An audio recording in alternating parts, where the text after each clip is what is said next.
जी, आप देख रहे हैं मेरा प्रोग्राम ब्रेकिंग बैरियर्स और मैं हूं आपकी होस्ट आलिया। आज हम बात करेंगे कि यूनाइटेड नेशंस में कुछ वहां से स्टेटमेंट्स आ रही हैं और इंडिया के external affairs minister doctor S Jaishankar की तरफ से एक बहुत ही शार्प स्टेटमेंट पाकिस्तान के लिए आई है और बिलावल भुट्टो ने भी क्योंकि वहां पर स्पीच की है तो उन्होंने भी कुछ बातें की हैं, उनकी भी स्टेटमेंट्स आ रही हैं। और फिर इन्हीं दोनों के बीच में अगर हम ये कहें कि फेस ऑफ की एक सिचुएशन नजर आ रही है कि इस तरफ से भी और उस तरफ से भी कुछ बातें की गई। तो पहले मैं आपके सामने रखे देती हूँ कि डॉक्टर जयशंकर ने क्या कहा और फिर बिलावल भुट्टो ने क्या कहा। हमारे साथ आज प्रोग्राम में शरीक हो रहे हैं बैरिस्टर हामिद बाशानी जो कि सीनियर पॉलिटिकल एनालिस्ट हैं और आप इनको बहुत सारे प्रोग्राम्स में देखते हैं। बैरिस्टर साहब, thank you so much for joining my show. Thank you जी, आपका शुक्रिया। बैरिस्टर साहब, जैसे मैंने आपको कहा कि डॉक्टर जयशंकर की तरफ से ये कहा गया कि होस्टिंग उसामा बिन लादेन, यानी उन्होंने ये कहा कि आपने उसामा बिन लादेन को जो होस्ट किया, तो उनका कहना था hosting Osama bin Laden and attacking a neighboring parliament does not serve as credentials to deliver a sermon at the United Nations Council। ये उन्होंने बात इसलिए की क्योंकि जो बिलावल भुट्टो हैं उनकी तरफ से यूनाइटेड नेशंस में जो स्पीच की गई, जो बातें की गई, उसको उन्होंने एक मरतबा फिर कश्मीर का जिक्र किया कि जो रेजोल्यूशन है यूएन की उस पर उन्होंने बात की कि हम चाहते हैं कि जो पीसफुली जो है। अच्छा, इसमें एक और बात ये है सर कि दोनों की तरफ से, यानी जयशंकर साहब की तरफ से भी मल्टीलैटरलिज्म की बात की गई और बिलावल भुट्टो साहब की तरफ से भी मल्टीलैटरलिज्म की बात की गई। तो पहले तो मैं आपसे जानना चाहूंगी कि आप ये जो कमेंट, एक बहुत ही शार्प कमेंट किया गया है जिसको कहा जा रहा है कि इंडिया की तरफ से एक तरीके से जो है उनके एक्सटर्नल अफेयर्स मिनिस्टर ने अटैक किया पाकिस्तान पर, इस पे क्या कमेंट करेंगे? और फिर ये भी जानना चाहूंगी कि मल्टीलैटरलिज्म है क्या और इसको कैसे देखा जाता है? देखें जी, ये जो एक्सचेंज है between India and Pakistan, United nation जो है वो एक ऐसा थिएटर आप कह सकते हैं जिसमें कि इस तरह के एक्सचेंज जो है वो डेली रूटीन की बात है। इसको कोई जो है ना वो वेस्टर्न वर्ल्ड में तो इसको कोई सीरियस नहीं लेता। ये मैं आपको बता दूं कि ये जितनी तकारीर होती हैं यूनाइटेड नेशन में, उनको कोई यहाँ की पब्लिकेशंस या प्रेस वगैरह उसको कोट नहीं करती, जैसे कि आपकी जंग और नौए वक्त सबसे बड़ी सुर्खी निकाल लेती है। पहली बात ये है, चूंकि ये मामूल के एक्सचेंज होते हैं, इनके अंदर कोई न्यूज नहीं होती, ये स्टेटमेंट्स होती हैं। और वेस्टर्न मीडिया जो है वो स्टेटमेंट्स को अहमियत नहीं देता, वो न्यूज को अहमियत देता है। हमारे यहाँ न्यूज और स्टेटमेंट्स में फर्क नहीं किया जाता, बल्कि अखबार चलते ही स्टेटमेंट्स पे हैं। तो ये खबर तब बने कि कोई न्यूज आए कि जी जयशंकर ने ऐलान कर दिया कि मसला है कश्मीर पे हम ये करने वाले हैं, या बिलावल ने ये कर दिया, तो तब वो बनती है न्यूज। तो ये जो एक्सचेंज है दुनिया में जितने ज्यादा जो है वो कंस्ट्रक्टिव पॉजिटिव डिप्लोमेटिक डेवलपमेंट हुई है, उनमें तकरीरें नहीं हुई। उसमें ज्यादातर मुल्क एक दूसरे के साथ मिल बैठ के एक जो है वो संजीदा तरीके से डिस्कशंस करके तो मसाइल को हल करते हैं। आज तक कोई ऐसा मसला जो आप मुझे बता दें जिसमें इतनी तवील तकारीर के जोर पे, चूंकि ये तकारीर जो है ना एक तरह की पॉइंट स्क्योरिंग जो है वो शक्ल इख्तियार कर जाती। अब जो बात की है जयशंकर ने, उस बात से जाहिर है पाकिस्तान का कोई डिप्लोमेट जो है वो अगर इनकार करेगा तो आई बाई शाही मारेगा ना। क्योंकि ये तो एक ग्रिम किस्म का फैक्ट है कि ओसामा बिन लादेन जो है वो पाकिस्तान में मारा गया। और इस फैक्ट को खुद जो है वो पाकिस्तानी अथॉरिटीज ने बिला यानी विद कंसेंसस उन्होंने इसको जो है वो एक्सेप्ट किया। ये बात नहीं कि डिस्प्यूटेड है कि कोई एक सिगमेंट ऑफ सोसाइटी या कोई रिलायबल सोर्स ये कहता है कि नहीं नहीं ऐसा नहीं हुआ। इस पे सब इत्तेफाक करते हैं कि वो पाकिस्तान में मारा गया।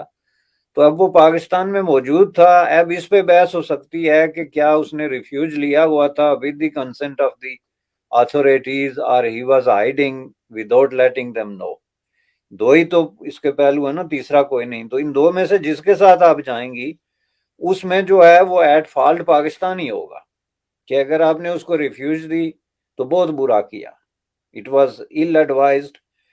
और जो है किसी भी तरीके से इसको आप कोई दुरुस्त डिसीजन नहीं करार दे सकते कि दुनिया में टेररिज्म के हवाले से सबसे ज्यादा जो वांटेड पर्सन है उसको आपने आके तो अपने मुल्क में जो है वो पनाह दी हुई है। तो जाहिर है ये कौन इस ग्रिम फैक्ट से इनकार करेगा। अगर आप ये कहते हैं कि नहीं जी ये बात नहीं, हमारी मर्जी या हमारे नॉलेज के बगैर जो है वो वहां पे छुपा हुआ था, तो ये उससे भी बुरी बात है। क्योंकि अगर दुनिया का इतना बड़ा नाउन किस्म का दहशतगर्द जो है वो आपके मुल्क में आके छुप सकता है, और आपके बिलियंस ऑफ डॉलर आपने झोंक दिए, आप कहते हैं टेररिज्म के खिलाफ, और आप कहते हैं दुनिया में सबसे ज्यादा कुर्बानियां आपने दी, और आप कहते हैं सबसे ज्यादा पैसा आपने खर्च किया, तो आपको एक इतना बड़ा आदमी नजर नहीं आया, तो ये जो छोटे मोटे दहशतगर्द इधर उधर घूमते रहते हैं उनके बारे में आप क्या दावा कर सकते हैं? तो इसलिए इस बात को तो मैं समझता हूँ कि एक ताना समझ के तो इनको कबूल कर लेना चाहिए, और अपने गरेबा में झांक के तो फ्यूचर में इस तरह के जो इवेंट्स हैं उनको रिपीट होने से बचाना चाहिए, और ये कोशिश करनी चाहिए कि ऐसा ना हो। इसके साथ साथ जो उन्होंने दीगर इशारे किए, मसलन जो पार्लियामेंट पे हमला हुआ, जो इस तरह क्रॉस बॉर्डर इंसिडेंट हुए, ये सारी चीजें हुई, इनको भी, इस पे भी किसी को कोई जो है वो डिस्प्यूट किसी ने कभी नहीं किया। तो ये एक्सेप्टेड ट्रूथ हैं, जिनको उन्होंने जाहिर रिपीट इसलिए किया कि कल जो पाकिस्तान में प्रेस कॉन्फ्रेंसेस हुई हैं हिना रब्बानी ने, और उससे पहले जो बात हुई है जो कि वहाँ पे इस इंसिडेंट के हवाले से जौहर टाउन में, कि जिसमें एक ऐसे चीज के साथ इंडिया को जोड़ने की कोशिश की गई जो जिसको लॉजिकली या रेशनली थोड़ा सा एक्सप्लेन करना मैं समझता हूँ कि पाकिस्तान के डिप्लोमेटिक हलकों के लिए एक मुश्किल काम है। कि हाफिज सईद जो है वो 20-30 साल तक दंदनादा फिरता रहा पाकिस्तान के अंदर, हर जगह पे जलसों में खताब और जुलूसों में, और हर जगह तो उसको किसी ने नहीं मारा तो अब उसकी फैमिली को मारने के लिए जो है वो इंडिया आ गया। तो ये थोड़ी सी बात जो है मैं समझता हूँ कि समझ में आने वाली नहीं है, जिसकी वजह से जो है वो एक फर्क पड़ता है। तो अब ये तो नहीं कि वो खामोशी इख्तियार करते। तो उन्होंने फिर जो कुछ कहा वो फैक्ट्स हैं, आल्दो के पुराने हैं, ये दोनों वाकयात जो उन्होंने कोट किए। तो इसीलिए मैं कहता हूं कि ये अब एक ऐसा पॉइंट है जिसपे इंडिया और पाकिस्तान को एक नई ओपनिंग करनी चाहिए, और उसमें बजाय गड़े मुर्दे उखाड़ने के और झूठे इल्जामात और इस तरह की चीजों को जो है वो करने के बजाय उनको जो रियल इशू है इंडिया और पाकिस्तान के दरमियान पीस का जो इशू है उसको कंसंट्रेट करते, तो मैं समझता हूँ कि इन तकारीर की जो है वो जरूरत ही नहीं पड़ती। तीसरी चीज जो आपने बात की जी बाईलैटरलिज्म और मल्टीलैटरलिज्म की, तो मल्टीलैटरलिज्म जाहिर है हम सब जानते हैं का मतलब ये है कि दुनिया में कोई एक मुल्क या एक कुव्वत जो है या दो कुव्वतें मिलकर डिसीजन नहीं कर सकती, जैसे कि सर्द जंग के जमाने में होता था कि एक तरफ यूनाइटेड स्टेट ऑफ अमेरिका था, दूसरी तरफ सोवियत यूनियन था, और दुनिया में कोई बड़ा डिसीजन जो है इनकी मर्जी के बगैर नहीं हो सकता था। वो एक जो है वो कोल्ड वार का जमाना था। उसके बाद फिर जब 90s में जाके सोवियत यूनियन का जो कोलैप्स हुआ और उसके नतीजे में जो एक नया वर्ल्ड ऑर्डर जिसको आप कहते हैं जो दुनिया पे मसलत हुआ, उसमें यूनिलैटरलिज्म का एक तस्वर उभरा के अब जो डिसीजन है वो सिर्फ अमेरिका करता है, जिसके नतीजे में दुनिया में जो वाकयात हुए, जो कुछ आपने देखा अफगानिस्तान से लेके इराक तक और इस तरह की दूसरी, और वही वाकयात जो है एक दूसरी शक्ल में जाके China versus United state of America जो कॉन्फ्लिक्ट इस वक्त चल रहा है उसकी शक्ल में सामने आए। तो इस हवाले से ये कि ये जो है एक तरह का एक तरफा यूनिलैटरल किस्म का डिसीजन जो है वो होता रहा, जिसको दुनिया ने किसी न किसी तरीके से रेजिस्ट किया, और अब भी हो रहा है। तो उसके मुकाबले में जो मल्टीलैटरलिज्म का तस्वर है ये इंडिया का कोई नया तस्वर नहीं, ये मैं आपको बता दूं, ये तस्वर राइट फ्रॉम 1947 से जो है वो इंडिया इस मामले को इसी तरीके से चला रहा है। जो नॉन अलाइन मूवमेंट थी जिसका मतलब ये था कि दुनिया का ये जो आपस की जंग है, जो सर्द जंग है या हार्ट वार है या कोल्ड वार है, इसमें इंडिया पार्टी नहीं बनेगा। उसका मतलब यही था कि भाई दुनिया में बस यही कोई दो कुव्वतें नहीं है जिन्होंने डिसीजन करना है और हम सब ने फॉलो करना है, बल्कि इसमें दीगर मुल्क भी हैं। और इस बात को लेके पंडित जवाहरलाल नेहरू ने एक बड़े पैमाने पे 90 के करीब मुल्क जो है वो जमा कर दिए थे, जो कि नॉन अलाइन मूवमेंट के नाम से मशहूर हुई थी, और उसमें बड़ी बड़ी शख्सियत जो है वो सदर सारतो से लेके चेयरमैन माओ तक और इस तरह की लोग जो हैं वो उसमें शामिल हो गए। तो वो एक बहुत बड़ी एक कुव्वत बन गई थी, जिसको बाद में जो है वो अमरीकियों ने भी तस्लीम किया मुखालफत के बावजूद कि ये एक बहुत बड़ी क्रेडिबल किस्म की कुव्वत है। यानी उन्होंने शेक कर दिया था इस जो है वो तस्वर को कि डिसीजन जो है सिर्फ अमेरिका और सोवियत यूनियन करेंगे। तो इंडिया उस हवाले से इसको चलाता आ रहा है। तो अब आके तो इंडिया के लिए एक नया चैलेंज जो है वो चाइना की शक्ल में भी उभर रहा है, चूंकि चाइना जो है वो अब इस चीज को एक्सेप्ट कर रहा है कि जी हम अब डिसीजन चाइना और अमेरिका मिलके करें। यानी वो अपने आप को फार्मर सोवियत यूनियन की जगह स्पेस ले रहा है कि दुनिया में अब भी दो एक कुव्वतें होंगी, और दोनों कुव्वतें जो हैं वो इंटरनेशनल एस्टेब्लिशमेंट जो है, यानी प्रो एस्टेब्लिशमेंट, जो स्टेटस को बरकरार रखने की कुव्वतें हैं। और वो स्टेटस को बरकरार रखने की कुव्वतें इसलिए हैं कि इस वक्त दुनिया में जो कोई भी फायदा हो रहा है तरक्की के हवाले से, ट्रेड और इन्वेस्टमेंट के, डिसीजन मेकिंग के, उसका फायदा या चाइनीज को हो रहा है या अमरीकियों को हो रहा है। दरमियान में बाकी जो ममालिक हैं वो उनका यानी ट्रिकल डाउन का जो इफेक्ट है सिर्फ उससे फायदा उठा सकते हैं। अब ट्रिकल डाउन कैसे होना है, किस कौम पे होना है, वो इस पे डिपेंड करेगा कि आप कौन सी पॉलिसी फॉलो करते हैं। फॉर एग्जांपल इस वक्त जो पाकिस्तान एक तरह की मुश्किल में फंसा हुआ है, उसके पीछे भी यही जो है वो मल्टीलेटरलिज्म का सवाल है कि अमेरिका, ये जो है अमेरिका की मर्जी के बगैर पाकिस्तान के लिए रूसी तेल लेना भी एक प्रॉब्लम है। वो इसलिए कि वो उनके अपने इंटरनेशनल जो डिजाइन है उसमें अगर फिट नहीं होता तो उससे फायदा नहीं उठा सकता। तो इस हवाले से ये एक लॉन्ग स्टैंडिंग किस्म का इंडियन स्टैंड है, और मैं समझता हूँ कि ये दुनिया में अमन कायम करने के लिए और दुनिया में मोनोपोलीज और इजारादारियां खत्म करने के लिए और वन साइडेड डिसीजन करने के लिए एक अच्छा आइडिया है कि बहुत सारी कौमें मिल मिला के जो है वो डिसीजन करें, किसी एक के जो है वो हाथ में नहीं होना चाहिए। जी। अच्छा, बरसी साहब, जिस तरह आपने ये बात की, इसी में एक और जो आप इसको इस तरीके से लेना चाहिए कि लगता है कि पाकिस्तान और अफगानिस्तान के बीच कोई जंग होने वाली है। अभी की जो खबरें हैं, यानी अगर हम देखें, कई दिन से हो रहा है, लेकिन ताजा तरीन खबर चमन बॉर्डर पे जो है वो भारी गोलाबारी, दोनों तरफ से इस वक्त वहां पे लड़ाई जारी है। और ये अफगान फोर्सेस की तरफ से हो रहा है। जो तरीके कलदम तालिबान, वो तो अलग ही था ना, यानी वो हमले करते थे। तो क्या आपको ये नजर आ रहा है कि कोई ऐसी अब होने लगी है? कहाँ हम इंडिया और पाकिस्तान की जो है वो बात करते हैं जंग की, तो वो तो कहीं पीछे रह गया, ये तो ये वाला सिलसिला शुरू हो गया। इस पे क्या कमेंट करना देखें जी, जंग इन रियल सेंस जाहिर है जो अफगानिस्तान की सिचुएशन है उसमें तो उस तरह की एक रवायती कन्वेंशनल वार जिसको आप कहते हैं वो अफगानिस्तान के लिए प्रैक्टिकली फिजिबल नहीं है। ये बिल्कुल क्लियर सी बात है, क्योंकि जिस मुल्क के पास कोई रेगुलर आर्मी बाकायदा जो है वो कोई वो नहीं है, उसके लिए पाकिस्तान जैसी एक हाईली ऑर्गेनाइज किस्म की सोफिस्टिकेटेड मिलिटरी मशीन के खिलाफ लड़ाई लड़ना जो है, कन्वेंशनल वार की बात कर रहा हूं मैं, एक तकरीबन जो है वो मुश्किल किस्म का मामला है। लेकिन आप जो बात कर रही हैं ये अफगानिस्तान और पाकिस्तान के दरमियान गुज़श्ता जो है वो 70 साल से जंग जारी है।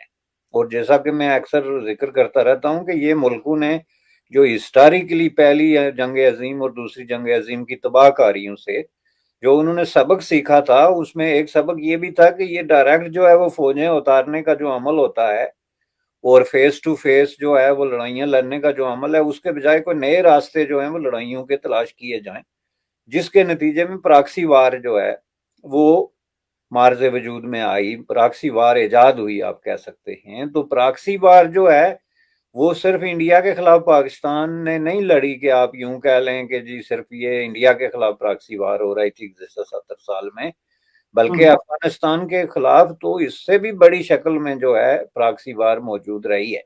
अगर आप पाकिस्तान के डॉक्यूमेंट उठा के देखें तो पाकिस्तान के अंदर जो ये बिलीव किया जाता रहा है या जो उसकी इंटेलिजेंस रिपोर्ट्स आती रही हैं उनमें इंडिया की निस्बत ज्यादा रिपोर्ट्स आपको मिलेंगी अफगानिस्तान की तरफ से। जो खाद उनकी पहले जो एजेंसी थी या डिफरेंट एजेंसियों के उनके नाम बदलते रहे जो सीक्रेट सर्विसेज के, पाकिस्तान के अंदर जी वो मदाखलत कर रहे हैं। ये कहानी तो 1947 में शुरू हो गई थी और पहली दफा जो है वो जब बाचा खान को अरेस्ट किया गया तो उनपे जो डिफरेंट किस्म के झूठे इल्जाम लगाए गए थे, उनमें से एक ये भी था कि इनके अफगानिस्तान की इंटेलिजेंस एजेंसियों के साथ खुफिया राब्ते हैं और ये पख्तूनख्वा जो है पख्तूनिस्तान बनाने की एक साजिश है जिसमें शरीक हैं।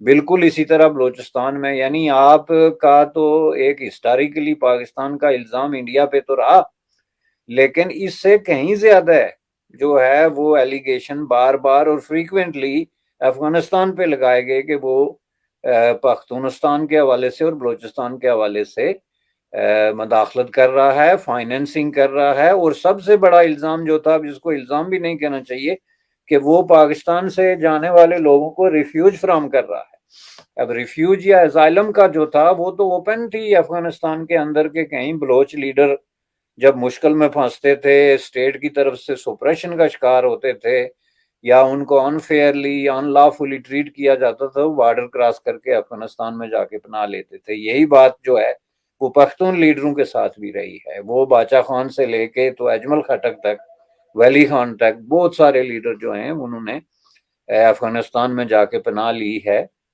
थोड़े अरसे के लिए या लंबे अरसे के लिए। तो इस हवाले से ये जो आपने बाद में मिथ क्रिएट की जनरल जियाउल हक के जमाने से लेके कि अफगानिस्तान को हमारा ब्रादर इस्लामी मुल्क है, इससे बड़ा झूठा मिथ जो है और इससे बड़ा झूठा दावा दुनिया में है ही कोई नहीं कि अफगानिस्तान इनका कोई ब्रादर इस्लामी मुल्क है। दुनिया में सबसे ज्यादा आपकी तवील तरीन लड़ाई जिसको आप कहते हैं प्रॉक्सी वार, वो अफगानिस्तान के साथ आपने लड़ी है। और ये मैंने पहले भी जिक्र किया था कि सिर्फ 5 साल के अरसे में आप कह सकते हैं कि अफगानिस्तान के साथ आपके रिलेशन नॉर्मल थे जब वहां पे तालिबान का कब्जा था, लेकिन उसको भी आप नॉर्मल उस वक्त तक कह सकते हैं जब तक तालिबान के साथ आप किसी कंट्रोवर्शियल इशू पे कोई फाइल खोलते, जैसे कि अब हुआ। अब भी तो आपकी रिलेशनशिप जो है वो अफगानिस्तान में बैठे हुए तालिबान के साथ नॉर्मल ही थी ना, जिन्होंने इस वक्त हुकूमत पे कब्जा किया हुआ है। लेकिन जब आपने बॉर्डर इशू खोला, क्रॉस बॉर्डर मूवमेंट की बात की, जब ये सारे मामला आपने डिस्कस करने शुरू कर दिए, तो उन्होंने साफ साफ कह दिया, जो नक्शा जो है वो काबुल में उन्होंने डिस्प्ले किया, उसमें तो उन्होंने बिल्कुल आपके इलाके जो है वो अफगानिस्तान के इलाके करार दिए, जो अफगान सुल्तनत के। और उसमें तो गिलगित बल्तिस्तान तक भी उन्होंने क्लेम कर दिया कि ये हमारे इलाके हैं, और पख्तूनिस्तान और ये दूसरी चीजें जो हैं। तो इसलिए बात ये पाकिस्तान में एक बहुत ही डिसेप्टिव किस्म की स्टेटमेंट रही है कि अफगानिस्तान हमारा कोई बरादर इस्लामी मुल्क है और ये है कि हमारे इसके साथ बहुत अच्छे ताल्लुकात हैं। इनफैक्ट जो है वो हकीकत बिल्कुल इसके बरअक्स रही है, जिसको पाकिस्तान के मीडिया में छुपाया जाता है, अवाम के सामने पेश होने से छुपाया जाता है। अब ये जब बात आ गई आपकी टीटीपी की कि ये जो दहशतगर्दी की कार्रवाइयां हैं, इस हवाले से जब इन्होंने अफगान हुकूमत के सामने बात रखी, तो उन्होंने फिर अपना असल उनको दिखाया, आंखें दिखानी शुरू कर दी उन्होंने। तो उन्होंने कहा कि ये तो इलाके ही हमारे हैं, ये सारा फाटा क्या है और ये सब इलाके आपने कब्जा किया हुआ है, पहले आप ये खाली करें तो उसके बाद हम बात करते हैं। तो जहां तक जंग की बात है, तो मुमकिन है जंग ये इस हवाले से पॉसिबल ना हो कि एक तो उनकी जो मिलिट्री कैपेबिलिटी है वो बहुत ना होने के बराबर, ऊपर से उनका फाइनेंशियल सिचुएशन जो है, अफगानिस्तान प्रैक्टिकली एक बैंकरप्ट मुल्क है और एक ऐसी टेरिटोरी है जिसको हुकूमत को जो है वो किसी ने रिकग्नाइज नहीं किया। तो जाहिर है वो पाकिस्तान से जंग तो लड़ने की हमाकत नहीं करेंगे, ओपन जंग। लेकिन जो प्रॉक्सी वार है वो बड़ी कुव्वत से लड़ रहे हैं, पूरी होशियारी और चालाकी से लड़ रहे हैं और बड़ी हद तक उसमें कामयाब जा रहे हैं। ये मैं आपको बता दूं, इस वक्त पाकिस्तान की पोजीशन ये है कि वो डिफेंसिव है। पाकिस्तान इस वक्त डिफेंसिव है। अब जो अच्छा, क्योंकि ऑफेंसिव है, वहां पर इसकी वजह क्या ये है कि वहां पर इतने ग्रुप्स जो हैं, यानी टीटीपी और फिर दाइश, और ये इस वजह से कि भाई सबके सब अगर हमला करेंगे तो फिर कैसे रोक पाएंगे? इसी यही तो उनके हथियार हैं इस वक्त। जो अफगान हुकूमत है उनके पास फौज नहीं, लेकिन उनके पास यही उनके एसेट्स हैं जो लड़ाई के लिए वो इस्तेमाल कर रहे हैं। और ये उनके आप जो है ना वो अरावल दस्ता जिसको कहते हैं ना, फोर फ्रंट पे लड़ने वाले लोग हैं।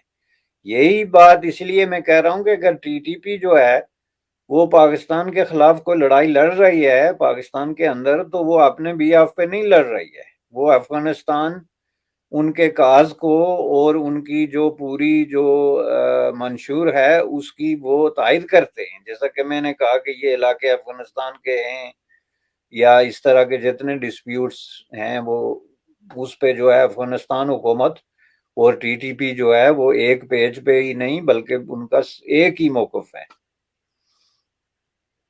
ठीक। मिस्टर हामिद बाशानी साहब, thank you so much for your precious time. बहुत बहुत शुक्रिया आपका। थैंक यू जी, आपका